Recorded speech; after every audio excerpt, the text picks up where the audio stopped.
தோரணமலையான் தந்த தெய்வீக உறவுகளுக்கு வணக்கம். எல்லாரும் சௌக்கியமா இருக்கீங்களா? தோரணமலை முருகன் கோயில் வந்து தென்காசி மாவட்டம் கடையம் பக்கத்தில் இருக்கு. இந்த தோரணமலையில் காலையில் 5 மணிக்கே நட திறந்துருவாங்க. மலைக்கு மேலேயும் 5 மணிக்கு மேலே ஏறலாம். அடிவாரத்தில் சாயங்காலம் 5 மணி வரைக்கும் நட திறந்துருக்கும். மலைக்கு மேலே பார்த்தீங்கன்னா 3:30 மணி வரைக்கும் நீங்கள் மலை ஏறலாம். உணவு இடைவேளை சும்மா ஒரு 1/2 மணி நேரம் தான். அதுக்கப்புறமா தினசரி மத்தியானம் வந்து அன்னதானம் உண்டு. காலையில் நீங்கள் சொல்லிட்டு வந்தீங்கன்னா உங்களுக்கு இங்கே சாப்பாடு தயார் பண்ணுவோம். நீங்கள் எத்தனை பேர் வந்தாலும் பரவாயில்ல. அதே மாதிரி தங்குறதுக்கும் இட வசதி இருக்குது. அதுக்கும் நீங்கள் இந்த நம்பரில் சொல்லிட்டு வாங்க.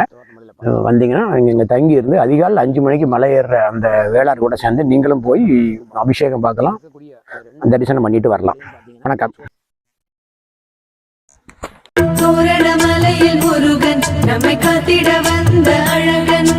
தோரணமலையில் முருகன் நம்மை காத்திட வந்த அழகன். கார்த்திகை பாலா காங்கேயநாதா சரணம் சரணம் சண்முகா, மண்ணில் சகல நன்மைகள் கொண்டு வா. சேனாதிபதியே செந்தூர வடிவே சரணம் சரணம் சண்முகா, மண்ணில் சகல நன்மைகள் கொண்டு வா.